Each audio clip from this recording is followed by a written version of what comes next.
So first, yes, I am soggy. I had to go on a little walk. I was looking for canned crab. I went to like 10 stores. I couldn't find any. So I came back and I'm like wet hair now, but that's not important. It's raining outside. Um, the reason I am here today is because I want to quickly and effectively communicate what I have just experienced to all of you. My friend Bippy went to this bookstore and saw the. Okay. Anyways, so my friend Bippy at the bookstore going through the kind of this teen novel romance section and finds this book called Ice Planet Barbarians. And they send us all a picture and it's like, doesn't this seem like Moshang? Because it's this like brunette white woman, Shang Junhua, and this kind of like muscular blue alien. Okay, that's Mobeji. And the synopsis of the book is a little bit interesting. So it turns out they admit it's adapted from like this like self-published erotica thing that's an international sensation. But the synopsis says, you'd think that being abducted by aliens would be the worst thing that could happen to me. And you'd be wrong, because now the aliens are having ship trouble, and they've left their cargo of human women, including me, on an ice planet. We're not equipped for life in this desolate winter wasteland. Since I'm the unofficial leader, I head out to the snow to look for help. I find help all right. A big blue horned alien introduces himself in a rather startling way. Bekdal, this alien, says I'm his mate, his chosen female, and my presence is the reason his chest is purring. He'll help me and my people survive, but this poses a new problem. If Bekdal helps us survive, I'm not sure he's going to want to let me go. So it's that kind of book. And as you may have gathered from like the title being like barbarians, this doesn't have the most sensitive racial or sexual politics. I'm gonna go out on a limb here and say this was written by a white woman, and you can definitely tell. Um, but I wanted to read it, so I read it. I found a copy online, and I just started experiencing it. The first thing I want to address, the first kind of bit I had to quote was this bit where like our main character is bundling up. And she's like, the jacket's a little tight across my breasts and makes me look like I have a uniboob, but I'm not wearing this for fashion. What? um, yeah, I don't know why this really hit me in this unsurprising way, but like, were you expecting this winter coat to be like it's this is an example of the kind of detail the book continually gives you where it feels like very at odds with everything else that's happening, because for reference, by this point the main character has been abducted by aliens, along with a bunch of other women. They're in this horrible situation. There's one woman, she has like this earpiece and she's been like the de facto interpreter because they installed it on her. Another woman has unfortunately been sexually assaulted in front of all of them by one of the aliens, and they finally kind of just get randomly dropped off on this ice planet, and she's like, oh my god, it looks like I have uniboob, and it's like, what is going on in your little sick and twisted mind? Um, so basically after this, so she goes out and she starts looking and she runs into this like alien, and we have like this switching POV, so you get to see both of their perspectives, which I guess makes sense because they can't really communicate with each other. They speak different languages. So we see his point of view, and first thing he addresses, he calls her a she creature, which is the funniest shit in the world. Who wants to be my they creature? But it's like, okay, I don't know how to say this delicately. So basically, what happens is, quote, she's smooth, not like a sakui. That's spelled Khui. This is an important word. We're going to come back to it again and again. Um, her flesh is almost completely hairless, save for the long, flowing locks on her crown and a small tuft between her thighs that's revealed as I pull her leathers from her. I snort with amusement at that small tuft. Adorable. Adorable and nonsensical. Okay, yeah, so he finds her passed out in this cave, and he just kind of like starts undressing her. Don't worry about it. Um, I'm not really going to comment on the politics of that body hair, but I do want it to be just. No. Anyways, this is not the weirdest part. Yeah, the weirdest part is that so she's passed out, he finds her, and immediately he starts eating her out. I was like, I didn't know how to process what was going on.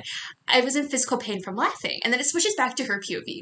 And it's like, she's asleep, and she's like, wow, I must be dreaming. This like is really nice. Quote, this guy is eating my pussy like a champ. For reference, this book says pussy fucking constantly. This is why I don't think it's for teens. Even though it was in like the teen romance section, is because I don't think you're allowed to say the word pussy in books for teens. I don't know if this is like a hard and fast publishing rule, but this is like my opinion. Um, oh, and by the way, this is like the first chapter-ish of this whole thing. Like they really just dive right in and start going at it. Um, and the main character kind of has this like very twee narration where she's like always kind of snarking, always in control. And again, it's really weird. Quote, a small whimper escapes my throat as he rises up over me. I see the shaggy white furs covering his shoulders, and I realize I saw them from hanging upside down. It wasn't a monster come to eat me. It was this monster who's come to eat me out. Why would you say that? What? Like, imagine you wake up, you're in this cave, there's this monster who is performing oral sex on you, and you're like, I need to start making puns. All right, I'm sorry, I'm getting so pink from laughing. This is so bad. The other thing I'm going to comment on is that the POV like keeps on shifting. So the alien has discovered the clitoris. It's really funny because he calls it like a third nipple. Okay, we're going to return to the clitoris thing later. Don't worry. I also want to note that there are like 19 of these novels digitally. When I was on LibGen, kind of looking for like an EPUB of this, like there were just like oh, number 19 in the series. I was like, what the? Why is there this much to talk about? Anyway, so after the oral, it seems like he's going to fuck her. So she just like kind of kicks him in the chest, and he doesn't want to do anything because he's such a big alien. But he kind of like gets annoyed by this. And from his POV, he's like, how could this wench, my mate, think I would harm her? It seems like she doesn't want to have sex with me. How odd. Like it is really funny to me how they seem like they exist in very different genres. Like she's in survival horror and he's in like this romantic comedy. So this is, I think, a really good source of comedy that I really do actually appreciate in this novel. Except for the part where, by the way, like all the prose is horrendous. The main character is incredibly annoying. Like not even in a comedic way, she's just fucking annoying. I think that might be my misogyny. If so, I'm sorry. And also like it's racist. We'll be getting more into that later. Do not fear. Anyways, so after like she kicks him in the chest, it's like, quote, clearly the gods have set her to me so I might learn patience. I smile ruefully. It's not my strongest trait. Very well, little one, I say to her and brush my fingers over her strange smooth skin. You and I shall learn patience together. Like, like again, in her point, she has been abducted, she's being assaulted, it's crazy. Anyways, he builds a fire and she, quote, moves closer to it and puts her hands to their flames. They look strange. You have 5 fingers, I tell her and hold my hand up. I have 4. It is yet another difference between us. I'm fascinated and a little bit revolted by those extra fingers. Like, the more details you get about his anatomy, the funniest thing, guys. Like, this guy has 4 fingers. There is nothing wrong with having 4 fingers, to be clear, but when you are like designing your aliens and you're designing them for sexiness, this woman was like, I think this guy should be missing like a finger. I guess he has like 3 fingers and 1 thumb because it'll come up later that she'll call him 3-fingered. So I think they just don't count the thumb as a finger, which is like, I guess it's not. I don't know, but he says that she has 5 fingers. So I guess he counts it. None of this matters. Let's keep moving. Anyways, they have this kind of Jane Tarzan moment where like they say their names back and forth at each other until they understand that the sound they're making is a name which refers to that person that they should call. There's some like pronunciation mishaps where like they can't pronounce each other's names quite well. The main character's name is Georgie. This is an example how quirky she is. Her name is Georgie, and he's calling her Shorshi for a while, but they work it out. And to me, like a lot of these like explicit Jane Tarzan parallels to me are like how you can really tell this is going somewhere weird with the racial politics where like it's very clear, and this becomes more apparent later on too, so I'm kind of getting ahead of myself, how he is like, you know, this primitive barbarian. Again, her words, not mine. I'm not using these words to describe him. And she's like this like nubile white woman who like is like in awe at his like brutal strength, and she's reliant on him. But she can teach him like it's just like this like really weird thing where it's just like, oh my god, you feel really delicate around men of color. We get it. Um, Anyways, so they fall asleep. I got way ahead of myself, and I wake up later feeling better than I have in a long, long time. I'm warm and under a thick blanket, and I'm cuddled up against a big, hard form that's warmer than any heating pad. My fingers move over the surface. It feels like suede over bone. This is a common way she refers to the way his skin feels. And I realize after I hear the soft purring begin that I'm pressed up against Vekdal's chest. It's not the worst place in the world to be. I mean, if I have my choice between the old cargo bay, all alone in this where all the women are abandoned, by the way, alone in the snow, or snuggle next to the pussy-loving alien, I'm going to go with option number 3. She keeps on calling him a pussy-loving alien. It's like, I'm going to calm down. Why did you publish this novel? I don't want to be like disparaging queer art. Is this queer art? I think it's cishet. I'm not really sure. I don't want to be disparaging art, but it's bad. And the alien keeps talking to her in his language, even though she can't understand it, because like he literally doesn't care. Again, this novel is really horny. There isn't any plot anymore. I guess her plot is that she wants to find safety, but from his point of view, he's just hanging out. The need to claim her resonates in my chest, my queen reminding me that I have found my mate and not yet claimed her. I pat my chest as if to tell it I know she is mine. Communicating with her is difficult, and she is frightened and weak. Once she is strong and we can share more words, she will see what I have been trying to tell her. Then she will spread those soft pink thighs for me again, and I will have her on my tongue. I will bury my cock inside her and feel the resonance reverberate between both of us. The purring thing is, I think, another thing where we were kind of thinking, like, okay, Mwashang, I guess, but, like, I don't know. And if you're still confused on quiz, it's okay. It'll be explained in time, and it'll be really weird and terrible what it is. And by the way, remember when I mentioned that like all other girls are still on the ship? Yeah, they are kidnapped and abandoned and freezing, and they don't have any food, they don't have any warmth, and she is getting her fucking coochie eaten. It's like, okay, like is this supposed to make her likable or relatable? Like she has no empathy for these girls who are stuck in this horrible plight. It's like, what is wrong with you? And also what's important to know is that a lot of like of the wish fulfillment comes from his point of view, obviously. Like the way that he describes her is obviously the way that like the main character, the reader insert, fantasizes about being seen. Since you get into this like inside view into the most insane white woman power fantasies. She climbs back onto my back, and I realize again just how small and fragile she is. I can carry her as if she weighs nothing. This is not good.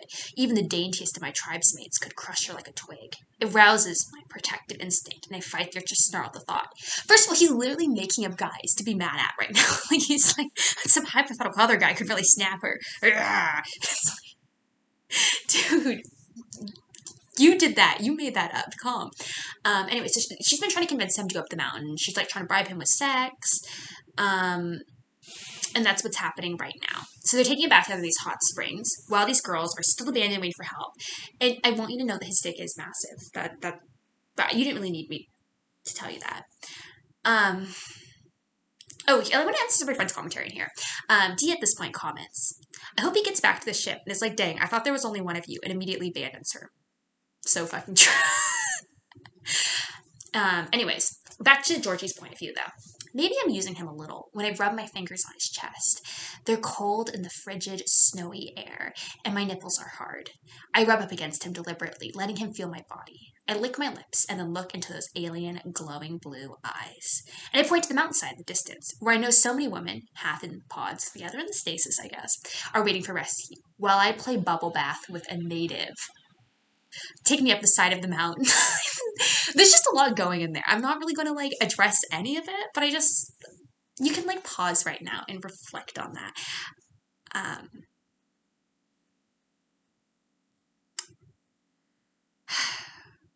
Anyways, so she's okay. Let's say there's more at his appearance. She describes it like this. I wonder if he's attractive for his people. He's attractive to me now that I've got past my initial shock of the horns and blue skin and glowing eyes thing. His features are strong and well-defined, his nose straight and regal, even if it's rigid. His cheekbones are high, and he's got a beautifully sculpted mouth. Like, she's like, I want you to be very clear. This man looks like a barbarian Anglo-Saxon. So it's like, you are fucking queering Tarzan. I should stop saying that. I feel like this is like a het novel. This is het. Nobody's queering anything. This is literally just like color swap, palette swap Tarzan. And let me tell you, most of what I know about Tarzan is from playing the Kingdom Hearts version of it. So I will say my knowledge is a little bit tenuous to do anything more than just like the cutscenes from that. But I do want you to know that like I know this to be true in my heart of hearts. Like it's this hilarious colonial fantasy, and it's like you got kidnapped here. So it's really funny how like it removes the from like the colonizer aspects. Like she's not coming to his planet to take it over, so no one like just watch that like white guilt thing. Instead, she's kidnapped there, but then she naturally gets all these like colonial instincts out because I guess it's in her blood or something. I don't fucking know. Um, he looks at my bare skin with something akin to wonder. His large three-fingered yeah, it's back, lips, and he presses his palm, not to my breast as I expect, but to the smooth valley between them. The uniboob was foreshadowing, it seems. He strokes my skin, then runs his knuckles up and down over my breastbone, fascinated. This is my things, but like she mentions like his girth. Okay, sorry, that's just a really funny word. I'm juvenile. I know, I'm smart. I'm sorry. Um, Here's some more quotes from her. God, I bet it feels amazing inside a girl. I shiver at the thought. Lucky females of his race. It's this weirdly like antagonistic towards women of color. It's like there literally are not even any women of color here. It's so funny that you can like feel these like palpable evil vibes. And I also want to mention something that we're going to learn later, which is actually that the women of color, the alien women in this story are literally not even a threat. They cannot threaten her in any way. And I think that's one thing that's really funny about like the kind of racial, like sexual politics that are playing out, that the women of color simultaneously, stop saying that, the alien women are, you know what, I'll just get into this later. The bit to me where I was like, oh, this is a Shang Qinghua moment is when, quote, I'm coming apart with every stroke of his cock until I'm boneless and weak and mewing. What is up with these, like, why do people love to mew? This is fucking like a kitty cat roleplay, and it's like, you're sick and twisted in the head. Stop that. Okay.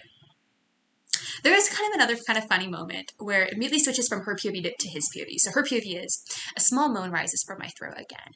It's a good thing you can't make me pregnant, buddy, I say, even as I lock my feet behind his back. In his point of view, I cannot wait for her to swell with my child. Our child. I just thought that was really funny. Anyways, by the way, were you wondering what happened to the women on the ship? If you were, you're in fucking luck. We get an update. From his point of view, I check all my traps, and it's not until I'm returning back from the last one that I notice an oddly shaped lump in the newly fallen snow. Curiosity gets the better of me, and I approach it, the nudge of the boot to uncover what lies underneath. It's a foot, small, bare, and five-toed, like my Georgie. It's frozen solid. As I stare down at it, I realize my Georgie's not here alone. That's why she's so frantic to get up the mountain. There are others like her, or there were. This woman died while she was getting railed. And it's so funny that he tries to give her credit. He's like, oh, well, she was frantic. No, she wasn't. She was grabbing his cock in that scene. It's like, you're just clearly misrepresenting her actions here, pal. It's so, and by the way, this is the halfway point. This is the halfway point of the book. We're about 51% according to like my like e-reader at this point. And yeah, somebody has died. She's like inducing this artificial scarcity to like her human pussy. It's crazy. Anyways, so they go back to the ship once they realize that like there are women who are fucking dead, that she has a body count and a body count. So they bring back blankets and shit. And quote, they grab the furs with greedy hands, and I don't even mind. I strip them off because she's wearing blankets, because she has them and they don't, because she is warm and they are freezing to death. I strip them off, happy to hear their moans of pleasure as they get their first warm clothing in days. We thought you were dead, Tiffany says. You never came back. I got held up. Are you guys okay? I ask as they snuggle on the blanket. She doesn't even feel guilty. She does not feel guilty. It's so funny. Yeah. She's kind of noticing that like he's not really interested in them, so she's happy about that.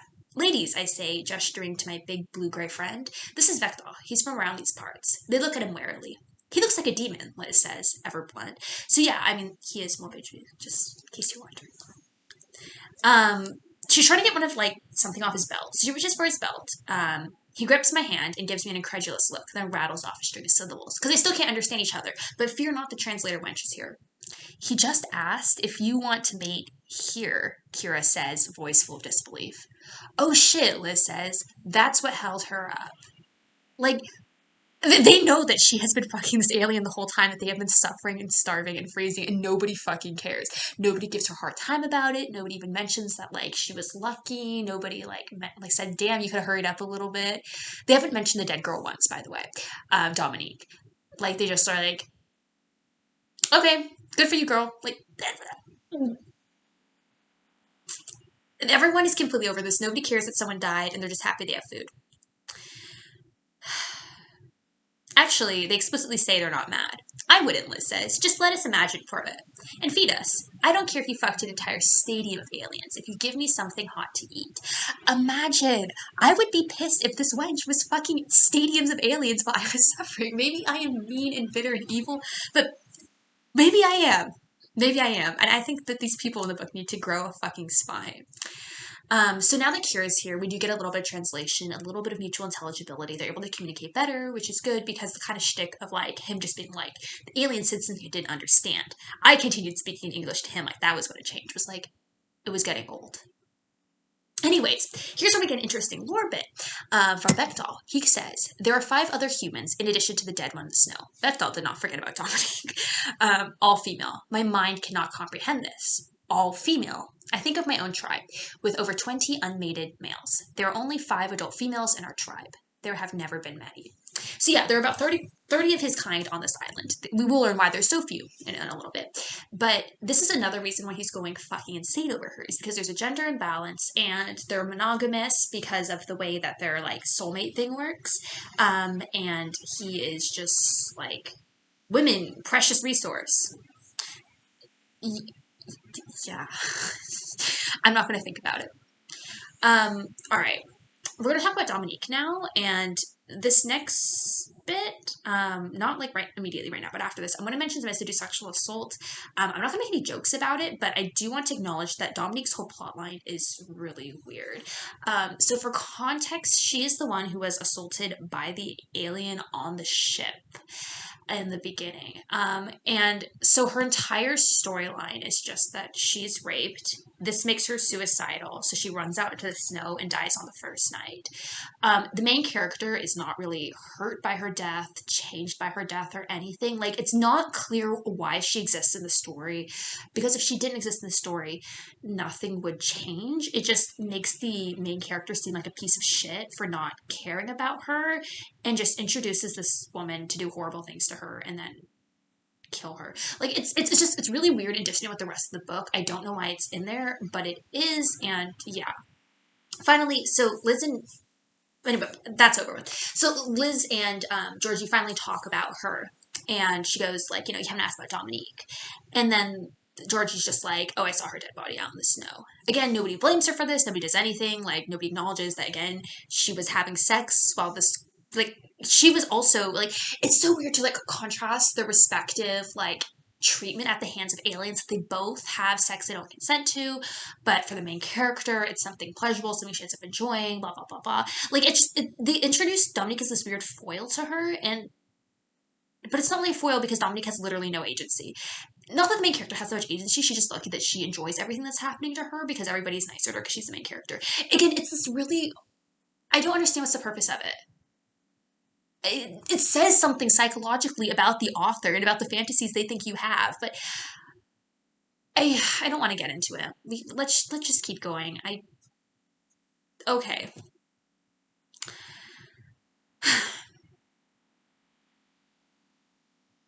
Anyways, he tries to have sex with her while they're all like in the cargo bay because like they just kind of like detached the cargo bay where all the girls were, and then the original captor just flew off. And she's like, no, I'm not into it. And he's just like, huh? Well, I have sex in front of like my tribe's people all the time, and I don't care. Again, you can kind of see the kind of sexual fantasies they want you to have here.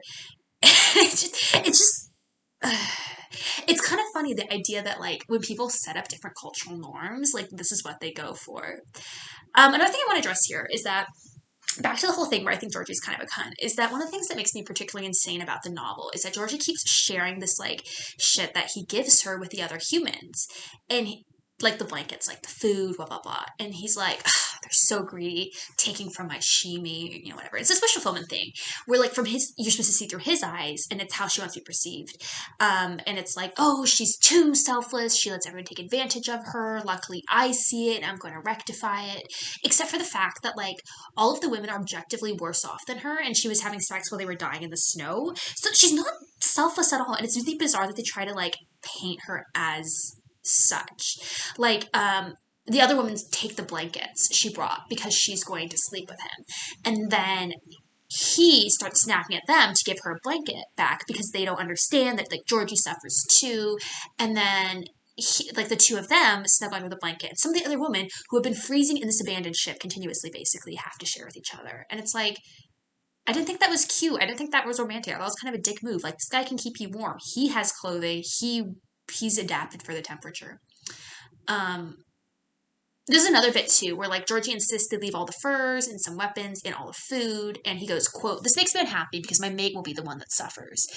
But she promises she'll be okay." And he goes on to say that like there are other hunter caves, and I will raid them all to cultivate Georgie if I must. They can replenish this food. Basically, it's like, yeah, that's why you leave all the food, because you guys can get more, and the people on the ship cannot. Like, this is fucking basic.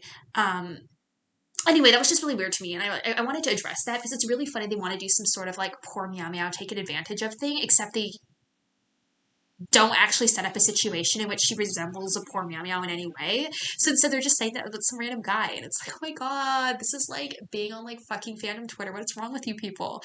But that explains a lot actually. All right, at this point, I'll say a little bit more about Kui.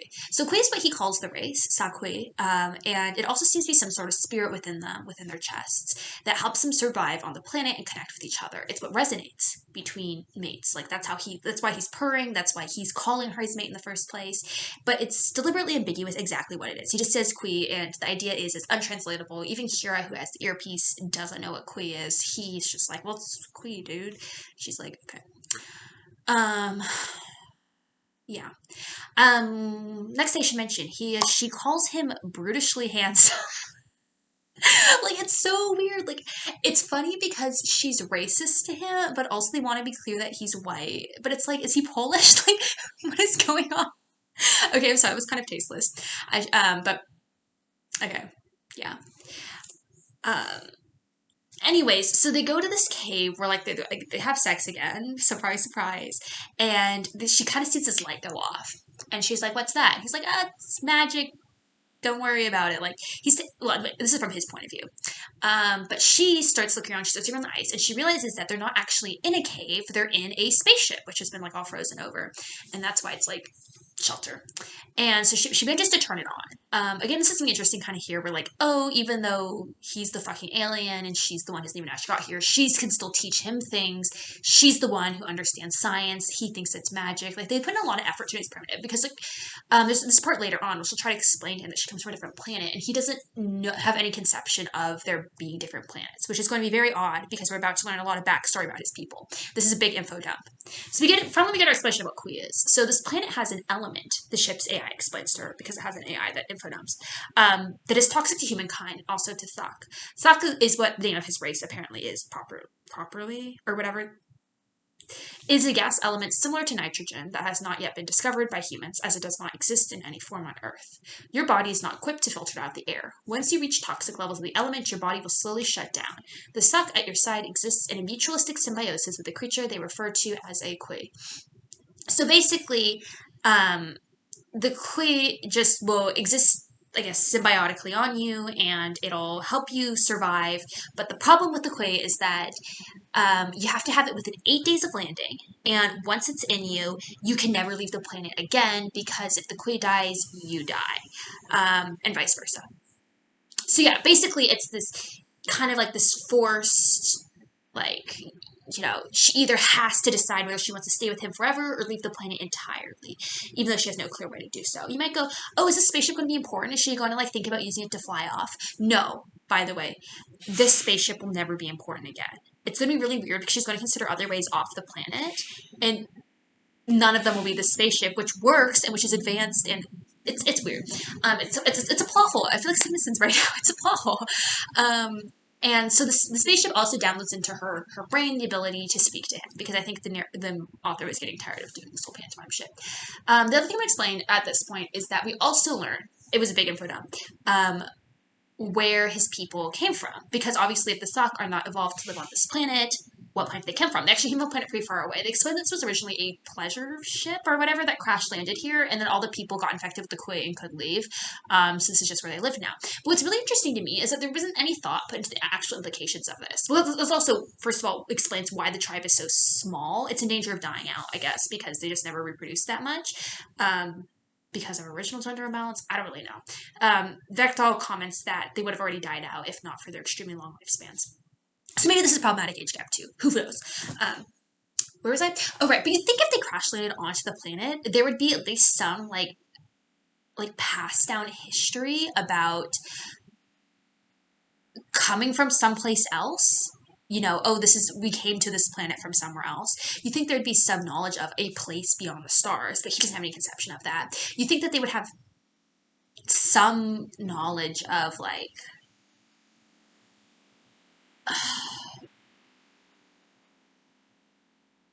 sorry, I just completely lost my train of thought right now.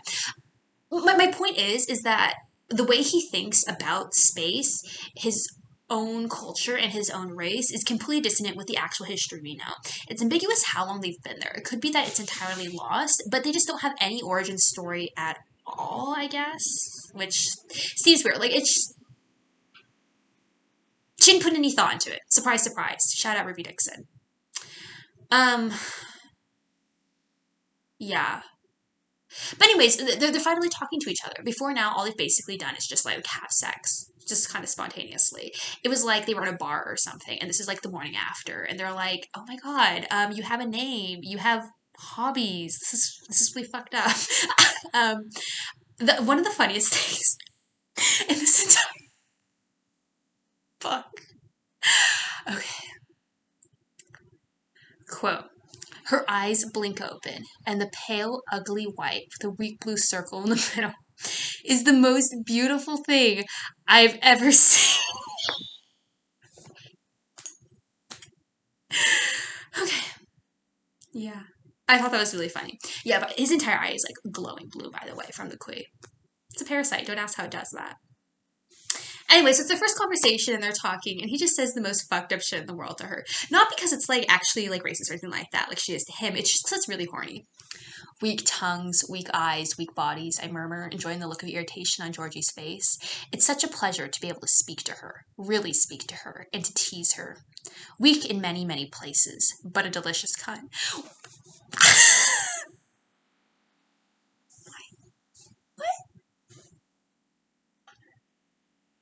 Yeah, I don't have a lot to say to that, but she's into it, I guess. Anyways, so at this point she explains space travel is possible because she's explaining that she came from somewhere else. And then he's like, okay, wow, that's crazy.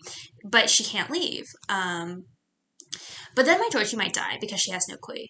And the other girls will certainly die with no rescue. And all of my tribesmen who have no mates, Dagesh and Rahosh and Haddon and so many others, will never know this pleasure. Like Georgie, I cannot be cruel. And this is his motivation for saving the rest of the women. He's like, no, I cannot deprive my besties of pussy. I need to wingman them. So this is actually going to be a key motivation of Vectal and his people from now on out. Is they are desperate. They are desperate for whole, and they want to keep these women here at any cost. So that's their main motivation now. Does this seem kind of weird to anybody else? Yes, but he's helping her now in earnest. So they run into this guy on their way back to the rest of his people because that's what they're going. By the way, they're looking for help. They're looking for more resources. They also want to give her the parasite, that way she won't die. Again, like she kind of like he has a tail. She kind of fondles it while she's with Rahosh, and he's like, "Ah, man, like this is like a public sex thing," and she's like, "Ah, whoops!" Like, how come they don't put any thought into anything in this book? Anyways, so Rahosh is like, "Oh my god, 5 other human? Do you speak truly?" And Vectal's like, "All female." And Rahosh is like, and Vectal's like, "They have no clue, but I resonate for Georgie. Others might resonate with a human female." And she's like, Georgie's like, "What? Like, I thought we were getting rescued, like, not trying to like get you guys laid. Rahosh simply stares at me like I'm insane. Like, it's just so weird. Yes, they are ice people on an ice planet, but the main character does note that they are so warm in this cave that they're wearing loincloths, because of course they are. Um, the funniest part, actually, is so like he's point like he's introducing her to all the people, and he says this in front of her, where he goes, "She's beautiful to me, different but beautiful nevertheless." He brushes his finger through my hair. "I have seen her bravery, her spirit, and her will. She has trusted me when she has no reason to. She given me her body when there was no queen to compel her, and it does not matter what any eyes think of her but mine. And to me, she is the most wonderful, most attractive, and most compelling of creatures." So he thinks she's ugly. It's supposed to be this beautiful, uplifting scene, but the part where he's like, she's beautiful to me. I think she has a beautiful spirit. It's like, it's so obvious that he doesn't think she's hot, and the author could have written this every way, but instead, like, she literally just gets that she has a beautiful personality. Again, I don't know. Did they intend this? Like, I don't know what's going on. Anyways, so the main character gets sent off to one of the women of the tribe because apparently her kui has some sort of healing ability. And she comments that she can't actually do that much for the main character because her kui only like stimulates other people who have kuis in it to help you. Basically, the point is she doesn't have a kui, so this doctor can't help her. And then the main character is just kind of like, well, at least she's an offering to rub crystals or pack mud on me or something barbarian like. This woman is offering you medical help, and you're like, okay, whatever. I don't understand why she's such a cunt about this, because she has literally no medical knowledge. Whatever. She discovers that the woman that she's actually talking to, this doctor, is Vectal's ex, and she's getting really jealous because apparently they would hook up before this woman found her like soulmate, and she's really, really jealous for a second. And it's like, and then she immediately gets over it. She's just like, then my jealousy dies away, and I'm filled with sympathy for my Vectal. Again, it's my Vectal now. Like, I don't know when that happened. How that must have disappointed him. To have a lover when there were so few women, that must have seemed like a gift. Then to have her taken away, it must have been a very dark time for him. Maybe that's why he's so stinking happy to see me. Or have me. I feel a surge of affection for the big guy. Totally getting a hand-do tonight.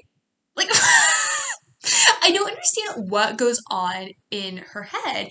And it's really funny. Okay, so this is what I was alluding to earlier, where like she is placed in sexual competition with the alien woman, but then first of all, this woman is immediately revealed as a threat because she's monogamous. She has no attraction to him anymore, even as she recognizes his sexual prowess in the past and his past attraction to her, and vice versa. But it's very clear that like literally nothing can threaten the supremacy of this woman to her. And it's a sort of this bit where like she like chooses. She goes, okay, like you can get. I don't want to get too deep into analyzing this because it doesn't deserve it. It doesn't deserve it. But like, but anyways, yeah, Bechtel had premarital sex. That's all I'm gonna say. Then there's kind of like this kind of like boys talk moment, which is kind of weird. Bechtel's talking to Saluk, and Saluk's like, you resonate for her, but she's so small. Like, how does she take you? And because he's the biggest one. And Vectel is kind of getting pissed. He's like, no doubt he's picturing himself next to tiny Georgie and trying to fit himself into her. The thought makes me curiously angry. I know it is an innocent question. Saluk has never had a mate to share his verse. He keenly wants one. I should share the information I have. Tell them that sliding into Georgie's tight, wet cunt is like a dream, that she convulses and clenches around my cock when she's feeling pleasure, just like our women, that her nipples are tipped with soft textured skin and that they're pink like her tongue. But it seems too intimate. Yeah, no shit! I think I just like sent like the tails controlled face at this point. I was like, I don't know how to process any of this. This is also another reason why I always feel like size kink is like really racist to me, because like you get weird stuff like this and you're like, all right, tell me more about her petite pink nipples or whatever. uh, anyway, so he's like, okay, you know what? No, that's too personal. I'll just share some other details. She has fur on one other spot on her body, on her sex. I think that's really funny, by the way. She has like the Alexandria's Genesis thing, at the exclamations ad, and a third nipple. And this is right. She is getting mocked for having a clitoris. It is so funny. Rahush is like, huh? Why? Where? For young? And then he's like, well, it's between her legs. And then Rahush is like, she's deformed, and yet she doesn't like want to like be your soulmate, she's lucky. Anyways, so basically what happens is she gets mocked for this, and then Vectel like shuts him down. He's like silence and cell, like you're just jealous because you don't have a mate, you've never had a mate, and my mate is so perfect, and it's not her fault that she's weird and deformed. It's so funny. His defenses of her are always so lukewarm. It's like like the oh he looks gay, but if that's what my princess wants, like that's literally what he's like about her all the time. She seems kind of gay, but that's what my queen wants. Like it's so funny. Like he just doesn't seem obsessed with her, and it's really funny. It's very clear that he can do better than her. Um, Dee commented something along the lines of like it's really funny how he had one messy breakup and he rebounds with like the ugliest white woman ever, and yeah, yeah, yeah. Anyways, at this point, afterwards, they're so excited to see each other again that she gives him a blowjob, and he comments that like women have pleasured me with their mouths before, but this is different. I guess the problem is he gives like a fairly standard description of a blowjob, so it's really ambiguous, like what his ex did to him in the past. Um, Daffy also quite rightly makes the point that if this species is otherwise mammalian, like why wouldn't the women have clitoris? Well, insert racist myths about like vaginas here of women of color. Like this book is so bad. I mean, you didn't expect anything good from a book that has barbarian. Oh, and by the way, this is when it's revealed the main character is pregnant. She is pregnant. She's pregnant. She like it's yeah, she's pregnant. She's kind of pissed about it, but she's like, okay, whatever. Um, um. Anyway, so he wants her to get. They go back to the ship. They run into all the women again. She kind of like speed runs someone. Everything she just learned from the AI, and he's trying to like just stay. I don't understand why you would stay. But she's like, I have to ask their opinions. And so basically from Bechtel's POV, the good news is that we're staying, she says with a small smile playing on her lips. We talked and voted. I don't know what voted is, but the words she's saying fill me with utter joy. I don't know what vote. Like, again, all of this shit just gets inserted, and you're like, why? Why did you do that? Okay, the other thing that I think is really funny is they have to defeat this like big monster beast thing on the planet because apparently it's a carrier for a bunch of queen. The idea is you kill it, you take the queen, and then you insert it into either newborn babies or, as the case may be, immigrants to your planet. Um, and the main character comments, it feels a bit sexist to have all the women huddling under the trees as the men go off to fight. But I look at the women around me and feel a little despair. We're weak, exhausted, and not used to all this cold. So this is really funny. Like, this is token gesture. Like, the sexual politics of the book are weird as fuck. We're not going to do anything about it. We just want you to acknowledge that, yeah, there's a lot of, like, ideology in this book. Anyways, so they take down the beast, they put the queen in her. It's this, like, white worm parasite thing. They make, like, a hole in her neck, and then they put it in. And then, anyways, so her eyes are glowing blue, and she purrs back now. And basically, everybody just completely pairs off. Virtually every single woman who was in that ship pairs off with a, like Sakui guy, and they're all purring, and they're all going to go have sex now. Like that. Basically, yeah. Everyone just starts walking off, and the character's like, "Where's everyone going?" And he's like, "Dude, they're going to have sex. Don't worry about it." Okay. Anyways, here's another quote from the book that somewhat took me aback. I mean, there aren't any toilets, but living as a barbarian, not so bad when you've got a big, sexy barbarian male with you. Like, mask off. Like, it's okay. We're going to say exactly what fantasies are at play here. Um, Anyways, so the queen basically makes her go into heat. Like, they have sex. She's like, wow, I'm still horny. Like, what's going on? Like, my queen's like, still fucking, like, and he's like, oh, well, they're in the first couple days essence. So it's really intense. So, yeah, they have alien heat. Like, ugh. It's so weird because it feels like it it really feels like they just like scraped the serial numbers off some fan fiction. They probably did. I don't know. Well, maybe it's like all the same like weird like erotica ecosystem. But I thought it was really funny that like she's like I can't believe she's not an Omega or whatever. Actually, I think this wasn't that one. Like I remember I think it was like a dame. I don't really recall. Where it was something like a guy goes back in time or whatever, and they're like barbarians and they don't have any omegas or whatever, or they don't have any women, or maybe he's an omega and he's really attractive and all their women are really ugly. I don't recall the plot. I remember seeing this in novel updates and being like, what? Anyway, that's what this reminds me of. I think that like those two authors should talk. That's what this reads as fanfiction up. Does anyone know what I'm talking about? It's this like prehistoric BL type thing. Sorry for exposing myself by bringing this up unprompted. This is really embarrassing. Anyways, so the alien captors come back for the cargo bay and they zap it away, so they're all trapped on the planet now. Because that was the other option they were debating between. Should we decide to go back to our kidnappers who might come back for us and stay on the cargo bay, or should we live here forever? At no point did they consider something else. Like, damn, we did find a working spaceship. That's extremely advanced technology. Could we try to fly that? I guess there is sort of a reason in that the spaceship tells her the reason why they got crash landed there in the first place on their like pleasure ship or whatever was because the pilot died of heart failure from getting sucked and fucked too hard. They're not clear, but they couldn't manage to hook up a second pilot before the 8-day deadline was up. So they ended up just all staying there. So I want to like say that there's kind of a hand wavy way there, but like nobody even talks about that. Like that's just me reading between the lines. So like some things like ding, whatever, going shenyuemo. But yeah, all right. Let's have some more commentary from my friends. Um, Um, Lay had a really, really good point, which was just that if there's such like a weird gender imbalance, like why don't they just fuck each other? Like why don't they have gay sex? Quote, why can't y'all just fuck each other? Aliens exist, but not gay people? Yeah. Yeah. Liquid's homophobic. I guess there's some sort of like reproductive thing or whatever. But I mean, I feel like if your species is going extinct, you might as well have gay sex about it. For instance, humans in the year 2021. Cheers to that. No. Is there anything else happening?